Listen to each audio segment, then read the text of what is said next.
BSc first year MG का जो है, एमजी का एग्ज़ाम हो चुका है एंड जो पेपर है हम लोगों के पास बीएससी का केमिस्ट्री का जो पेपर है, केमिस्ट्री का पेपर है हम लोग के पास आ चुका है। तो केमिस्ट्री की इस पेपर को हम पूरा आप लोगों को दिखाएंगे, तो वीडियो को लास्ट तक जरूर देखिएगा। हाँ, बहुत दिन बाद वीडियो है, तो चलिए पेपर को देखते हैं। तो सबसे पहले देखिए यहाँ पर बीएससी प्रथम प्रथम सेमेस्टर परीक्षा 2024, यानी कि BSc first first semester examination 2024। मतलब कि आप लोग अगर 2025 में देख रहे होंगे तो ये 2024 का पेपर है, और अगर 2024 में ही देख रहे हैं तो ये 2024 का ही पेपर है।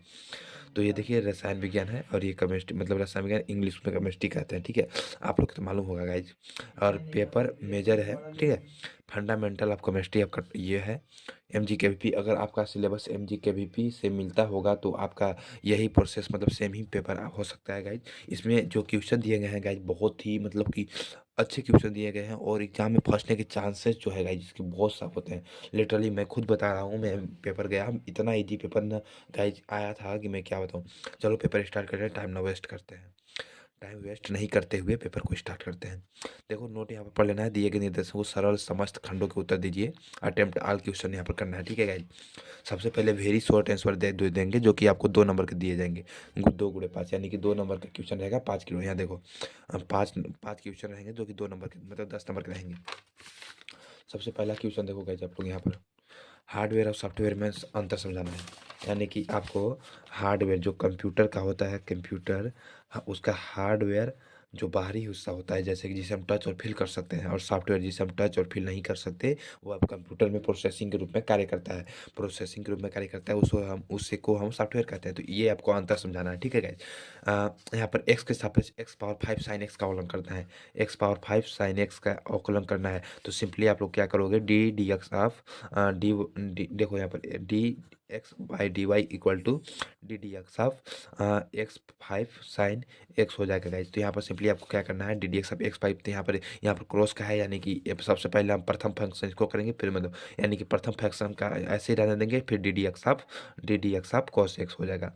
मतलब कि इसका D D X of sine X हो जाएगा इसका, एंड प्लस में करेंगे, उसके बाद इसको लिखेंगे और प्लस एक्स पावर 5 इसका अवकलन करेंगे, D D X of x power 5। तो x power 5 D D X of cos x हो जाएगा इसका, और साइन एक्स हो जाएगा इसका, और D D X of x power 5 का होता है 5x। तो यहाँ पर सिंपली हम एक्स कॉमन ले लेंगे, तो एक्स पावर 4 कोस एक्स हो जाएगा, एक्स पावर कोस एक्स हो जाएगा, और साइन एक्स इंटू 4x हो जाएगा गाइज। तो ये सिंपली आपका इतना कर देंगे तो आंसर हो जाएगा गाइज। एंड उसके बाद निम्न यौगिकों को आर और यस विन्यास निर्धारित करना है। Sign R and S conformation for the following compounds, ये जो आपको दिखाई दे रहे हैं इनमें इन्हें साइन आर और यस कॉन्फर्मेशन करना है, ठीक है। ध्यान से इसको देख लो। एंड यहाँ पर डी नंबर क्वेश्चन है, निम्न में से एरोमेटिक एंट्रीमेटिक नॉन एंट्रोमेटिक स्पेसीज की पहचान कीजिए। Find the aromatic anti aromatic and non aromatic species among दो फॉलोइंग। यहाँ पर जो आपको दिखाई है इसमें पहचानना है आपको कि एरोमेटिक एंट्रोमेटिक और नॉन एरोमेटिक स्पेसीज कौन कौन है, ओके। उसके बाद फजान रूल लिखना है, जबकि जब दो लार्ज और स्मॉल, जब एक स्मॉल और एक लार्ज आयन आपस में मिलते हैं तब जो केटाइन आयन होता है वो आयन को पोलराइज कर देता है, जिसकी वजह से कि आयन पर मतलब जिसकी वजह से वह गुण जिसकी वजह से जो केटाइन है आयन को पोलराइज करता है उसे हम पोलराइजेशन, तथा वह टेंडेंसी जिसकी वजह से जो एनाइन है वह पोलराइज्ड हो जाता है उसे हम ये कहते हैं, क्या कहते हैं, पोलराइजेबिलिटी कहते हैं, तथा इस फिनोमेनन को हम फेजाल कहते हैं, ठीक है गाइस। सिंपली इस तरह से लिख देना है, यहाँ पर आपके 5 नंबर पक्के हो जाएंगे, ठीक है गाइस। यहाँ पर आप लोग देखो ये मतलब कि छोटा छोटा क्वेश्चन है, 2 नंबर यानी 10 नंबर के क्वेश्चन हो जाएंगे। उसके बाद सिंपली हम लोग यहाँ पर पहुँचेंगे खंड ब में, यानी सेक्शन ब में, बी में। तो देखिए यहाँ पर लघु उत्तरीय प्रश्न है, शॉर्ट आंसर टाइप क्वेश्चन है यहाँ पर, ठीक है। निम्न 8 प्रश्नों में से किन्हीं 5 प्रश्नों को उत्तर दीजिए। प्रत्येक प्रश्न 5 अंक का है तथा प्रत्येक प्रश्न के उत्तर की अधिकतम शब्द सीमा 100, मतलब 100 शब्द में आपको कहना है अपनी बात को, मतलब आंसर प्रेजेंट करना है। Attempt any 5 questions out of total 8 questions, इस questions are carries 5 marks and answer of each question should not exceed 100 words, okay. तो गाइज 5 नंबर का क्वेश्चन है, और यहाँ पर 8 क्वेश्चन दिए हैं जिनमें से आपको सिर्फ और सिर्फ 5 ही क्वेश्चन अटेम्प्ट करने हैं। तो देखो यहाँ पर कंप्यूटर और आउटपुट यंत्र को समझाइए, जो कि बहुत ईजी है गाइज। अगर आप लोगों ने थोड़ा सा भी कंप्यूटर पार्ट पढ़ा है ना, तो आप लोग एकदम इजीली आप लोग इसको दे सकते हैं। एंड उसके बाद यहाँ पर कंप्यूटर में वही इनपुट मतलब क्या होता है, जैसे कि इनपुट मतलब सॉफ्टवेयर काम करते हैं, मॉनिटर पर हमको दिखाई देता है, ये सारी इनपुट हो गए। और आउटपुट यंत्र जैसे कि आउटपुट यंत्र हमें जैसे माउस हो गया, कीबोर्ड हो गया, सीपीयू हो गया, ये सब आउटपुट यंत्र कहलाते हैं। कंप्यूटर के बारे में थोड़ा बहुत नॉलेज होगा या जो आप लोग देखते हो डेली लाइफ में, उसी को लिख देना, ठीक है। बंधों के समविलयन एवं विषम की व्याख्या कीजिए। अगर हिंदी में ना समझ में आ रहा हो तो नीचे पढ़ना। Explain the homolytic and hydrolytic bond fission. ये देखो गाइस बहुत सिंपल है, होमोलाइटिक और हेटेरोलाइटिक बॉन्ड फिशन। क्या होता है कि जब होमोलाइटिक में क्या होता है, जब इलेक्ट्रॉन जो है मतलब कि एक इलेक्ट्रॉन ग्रहण करता है तो उसे होमोलाइटिक बॉन्ड फ्लो करता है। जब एक इलेक्ट्रॉन ब्रेक होता है ना, मतलब जो कोई मॉलिक्यूल है उसको हम ब्रेक करते हैं। फॉर एग्जांपल जैसे कि हम एक मॉलिक्यूल है, जैसे कि एक मॉलिक्यूल है, मान लो ये मॉलिक्यूल है, जब हम इसे ब्रेक करेंगे, इसे जब हम ब्रेक करेंगे तो ये दो हिस्सों में बढ़ जाएगा। इसे हम यहाँ पर बढ़ जाएगा, यहाँ पर बढ़ जाएगा। तो यहाँ पर देखो, यहाँ पर मान लो 2 इलेक्ट्रॉन थे, यहाँ पर 2 इलेक्ट्रॉन थे, तो 1 इलेक्ट्रॉन यहाँ पर आ जाएगा, 1 इलेक्ट्रॉन यहाँ पर आ जाएगा, तो हम इसे कहते हैं होमोलैटिक बॉन्ड फिशन। और हम क्या को बोलेंगे, होमो हेटेरोमेट्रिक बॉन्ड फिशन। यहाँ पर देखोगे क्या बोला है, हेट्रोलाइटिक बॉन्ड फिशन। तो हेट्रोलाइटिक बॉन्ड फिशन में क्या होता है कि जैसे हम एक यहाँ पर लिए ना मॉलिक्यूल है ये, तो ये बटेंगे जरूर, बट इसके जो ऑर्बिटल होंगे ये बटेंगे जरूर, बट इसके जो इलेक्ट्रॉन होंगे वह दोनों पर ना जाकर के किसी एक पर ही आ जाएगा। जैसे कि इलेक्ट्रॉन 2 है तो यहाँ पर ही आ जाएगा, इसके पर, इस पर कुछ नहीं रहेगा। तो इसको हम बोलते हैं हेट्रोमेट्रिक। इसको आप लोग थोड़ा याद कर लेना, मैं तो बहुत शॉर्ट में बताया हूँ, ठीक है। Right the short note on the organic reactions, ठीक है।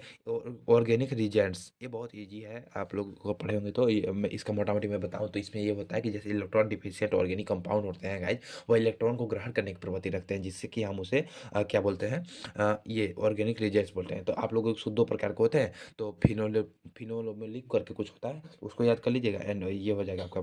तो फिर उसके बाद है विन्यास तथा संरूपण में अंतर स्पष्ट कीजिए। Write the difference between configuration and conformation. Easy है, आप लोग कर सकते हो। Discuss the optical isotonism of tartaric acid. Optical isotonism जो ये नहीं होता है कि जो कोई परमाणु चाहे कोई होता प्लेन पोलराइज्ड प्लेन लाइट से गुजरता है ना गाइस, तो उसे हम क्लॉकवाइज में मोड़ देता है, चाहे एंटी क्लॉकवाइज में मिल जाता है। तो इसी फिनोमेनन को हम ये कहते हैं, ऑप्टिकल आइसोटोनिज्म कहते हैं। तो बस थोड़ा सा पढ़ना है। बाकी ये सवाल आपको दिया गया है 15 PR, तो इसमें फैक्टोरियल वाला फार्मूला यूज होगा। 15 PR है तो इसमें 2730 दे रखा है, तो हम यहाँ पर जानते हैं कि 15 प्लस 1/5 होता है n+1 इक्वल टू 2730। गाइज आप लोग थोड़ा फार्मूला देख लेना, मेरे को कंफर्म नहीं है, ऐसा ही कुछ होता है। एंड उसके बाद ये भी सेम ही तरह से हो जाएगा।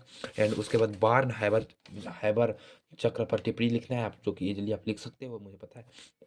एंड सोडियम और क्लोरीन परमाणु के सबसे बाहरी इलेक्ट्रॉन पर प्रभावी नाभिकीय आवेश की गणना कीजिए। यहाँ पर आप लोगों को 8 दिया गया है, 8 में से अगर 4 भी करते हैं तो भी बहुत हो गया है, 4 5 20 नंबर का काम कर चुके होंगे। एंड 20 और अगर 5 कर देते हैं तो 25 नंबर का ऐसे ही हो जाएगा। एंड उसके बाद देखो यहाँ पर सेक्शन सी में क्या आता है, दीर्घ उत्तरीय प्रश्न। निम्न 4 प्रश्नों में से किन्हीं 2 प्रश्नों के उत्तर दीजिए। प्रत्येक प्रश्न 20 अंक का है। मतलब कि सिंपली अगर आप 2 क्वेश्चन ही कर लेते हो तो आपका 40 नंबर पक्का हो जाएगा, ठीक है। और 2 क्वेश्चन नहीं करते, एक क्वेश्चन भी करते हो तो आपका 20 नंबर पक्का हो जाएगा। Attempt any 2 question out of total 4 question, each question carries 20 marks and answer of each question should not exceed 400 words. मतलब कि 400 वर्ड के लिमिट में ही लिखना है। एंड उसके बाद संकरण से क्या समझते हैं, बहुत मोस्ट इंपॉर्टेंट टॉपिक है गाइज। आप लोग संकरण क्या समझते हैं कि ये किसके कितने प्रकार के होते हैं, H2 और HCl के संकरण की व्याख्या कीजिए। What do you mean by hybridisation, what are its types, discuss the hybridisation of H2A and ClF3।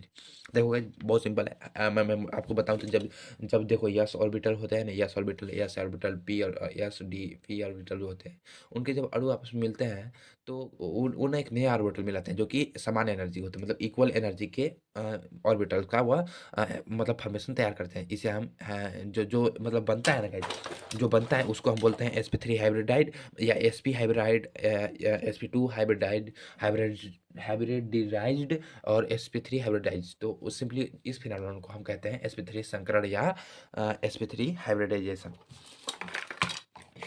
Okay. And उसके बाद N2NO की आणविक कक्षक चित्र बनाइए, इनकी बंद कोटि निर्धारित कीजिए। Draw the molecular orbital diagram of N2NO molecular and assign bond order. Bond order equal to होता है गाइस, आपको मैं बताऊं तो bond order equal to 1/2 Na minus Nb होता है, यानी यहाँ पर A होता है ABO, और नहीं सॉरी ABMO होता है, और ये होता है BMO।